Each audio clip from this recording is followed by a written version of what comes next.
It's the best of bias. You need the earful, you should try us. From pop culture to the movies to Unitas. It's the best of bias. Your best of bias. Yeah, it's the best of bias.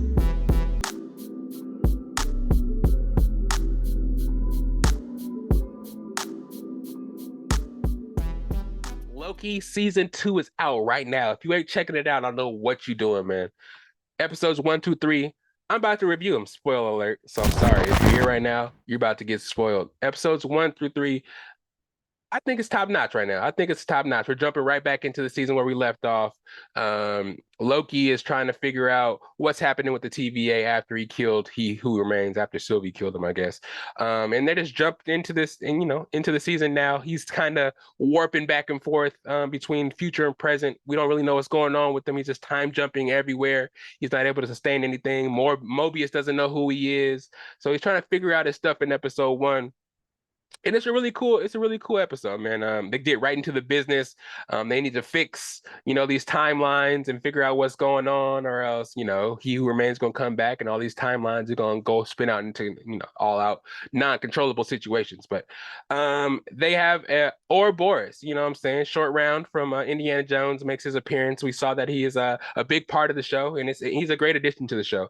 His acting, his lovability as a character, just giving the show a whole bunch, is giving it a little comedy aspect and the quirkiness that we still need with Loki. And it's not really taken away from the storyline. I like how we're back and we're kind of just getting right back into the plot of things. We saw how we were waiting to see the fallout from Sylvie actually killing He Who Remains.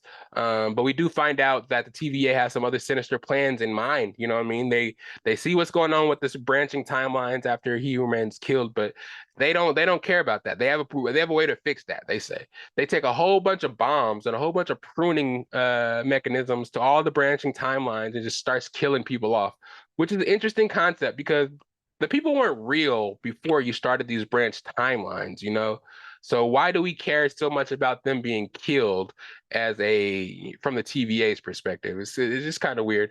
But I mean, morality, I get it. People in TVA have it. So they find this a problem that though they kill He Who Remains, the timelines are spiraling out of control, and there's still sinister people behind the TVA kind of doing shit behind the scenes to keep He Who Remains legacy going. We think it's Ramona, Renslayer behind the scenes, and Miss Minutes kind of making them, the TVA agents go and just hold out the secret mission that Mobius knows nothing about, Loki knows nothing about. But they just go on this pruning mission, killing off a whole bunch of people, and they actually are pretty successful. They start pruning all these branches, blowing up, killing all these people. But I'm saying, to be able to fix it and stop these people from dying and actually, I think the timeline, get it back to a one concurrent timeline, they have to do a bunch of shit by bringing He Who Remains back from the past to the TVA to fix the shit that was broken when they killed He Who Remains and they started bombing all the timelines, if that makes sense. Because in the first episode, we did see Loki kind of time slip, and Ouroboros found this machine down in the basement that nobody ever goes to, and kind of found a way for Loki to stop time slipping. They had to pull him out of the time stream after he was pruned or some bullshit like that to be able to get his real self back in the TVA and stop time slipping and stuff like that, which was really cool, I thought, because I thought he was going to be time slipping the whole show, every episode, and that was kind of going to be the basis of the show, which was going to kind of get exhausting. But no, they just kind of used that one episode to kind of set up what's going on now. We have to go back in the past to help this guy remember how to make this thing, to make a thing to help us make this thing, to do this thing. And it was taken care of in the first episode. I like that a lot. Though I thought Mobius was going to die and not get back through the blast doors before Loki, came back and knocked him through the doors. I thought it was over for him and Loki because Loki wasn't going to get pruned in time. But somebody came up behind him and kind of pruned him and just kind of was able to make him come back and was able to be latched to I forgot what the machine was called that they made made in 50 seconds, Ouroboros made in 50 seconds. But yeah, it was a cool little scene. It was good to see that, that Mobius didn't die, and it was interesting to see the stakes so high in the first episode. But I mean, just because they got back in through those blast doors and were able to save Loki doesn't mean everything was saved. Once they did get back, and those new timelines started expanding and pruning, and they started exploding and pruning them, the timeline started overloading and the blast doors wouldn't open and they couldn't go out there and actually fix Ouroboros can go out there and fix what was messed up and save the TVA, because eventually if the TVA kept going, I forgot exactly what happened. They would overreact in the timeline that they were in at the TVA would be destroyed and everybody there would die. I guess so all the timelines would just die out or some crazy shit like that. So in order for them to open the blast doors and actually prevent that from happening, they needed the man, he who remains from the past, because his aurora or whatever was the only thing that can stop the machine from overloading and killing everybody. I think I'm right in that instance. So in the second episode, we actually are chasing one of the new kind of TVA agents through this time that he kind of went and stayed in to try to find Sylvie. To Are we finding Sylvie again? I think we're just finding Sylvie because she killed He Who Remains and she's dangerous at this point. I don't necessarily know why we're looking for Sylvie. I don't remember exactly. But they do end up finding Sylvie and trying to get her to come with them to help them save the TVA for the situation that's going on. But in episode 3, that kind of those motivations change a little bit, and they end up getting a time link with Ramona's time jumper. So they know where Ramona is and Miss Minutes is, who kind of are up to no good as well and can help them get some information about either He Who Remains or how to find He Who Remains or fix the situation that's happening with the TVA in that timeline. And all this leads up to episode 3, where we do see Ramona and Miss Minutes give He Remains when he's young, or Victor Timely at this time, when he was young, the TVA manual written by Ouroboros to help him create these machines to eventually create the TVA and everything kind of get back to how it was, even though that He Remain dies, which kind of brings back what He Remain said. He's like, if you kill me, the worst variants of me are gonna come and be created based on like a spin-off ripple effect of what you're doing to me in the future.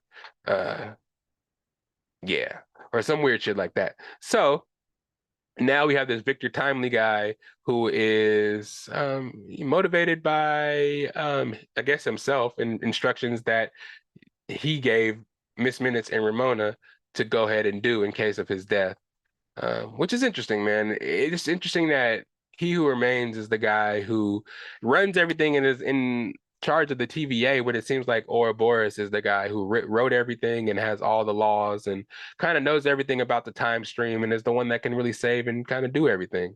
So it's just interesting that he's stuck in a basement somewhere tucked away, and Ramona and He Who Remains were the people that were running everything.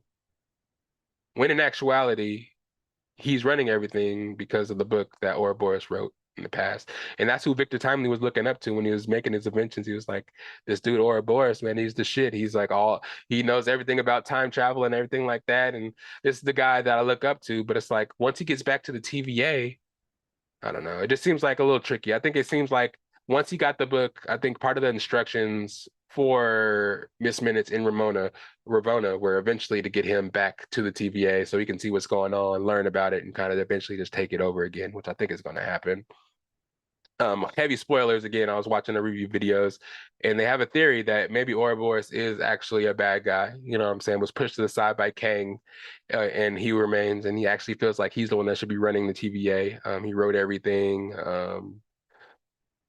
He created everything, and it seems like his mind wasn't erased either, because he was able to remember, stuff from the past. And when Loki jumped to the past and talked to him in the past, and talked about Mobius in the past, when he jumped back to the future, he remembered. So maybe his mind wasn't erased in the middle, so that he's one of the people that are actually not mind wiped and doesn't know what's going on upstairs. He's just always been tucked away downstairs. I don't know. It's a lot. It's a lot. I know. I know. I know. I'm still trying to figure it out myself. We're only 3 episodes in. Okay, shit. But That's what I think is going on. But we did end up seeing towards the end, the variant came back and Sylvie said if she saw any variants of He Who Remains, she's gonna make the decision to kill him because she knows what he can do and she knows his threats and what he said was gonna become of the world if she let any of the variants live. But ultimately, she let Loki convince her to let him live and them take him back to the TVA. It looked like she was going to stay and kill Ramona because Ramona had this whole power trip thing to where they weren't going to let Mobius and Loki take Victor Timely back to the TVA to try to save the world because she felt like she should be running everything. And she thought that, the betrayal of Victor Timely earlier in the episode was just proof to that she should be running everything and she'd rather kill him than, let them take him back there and just let everything go how it's supposed to be because shit, he is selfish. And it just seems like, again, from heavy spoilers, that something happened in the past and this may have happened before. And she's just now realizing his personality again, that, this variant of He Remains or Kang is still self-centered. And just like in the past, when they were together, he cut her off and mind wiped her so he didn't remember what was going on. And she was, running the TVA as a puppet while he behind the scenes kind of was doing everything and running everything. So yeah. And we saw at the end when Miss Minutes said, I'm gonna tell you something, but you're gonna be really mad. And after Miss Minutes got denied by Victor Timely and didn't want to be his girl or didn't want to be her boy, her boyfriend. That was on some weird shit by the time. Like AI did the whole flubber thing, which was kind of weird. Just AI wanted to be a human's girlfriend, wanted to get a body so he can have sex with it. I don't know if they wanted to go that far, but it seemed like that. It was kind of weird. But in the end, ultimately, there's no end credit scene for this episode. They did get Victor Timely to the TVA, but I ultimately don't think that's going to be a good thing. I think once he gets there, he's going to start asking hella questions, writing hella shit down. He knows more than he assumes.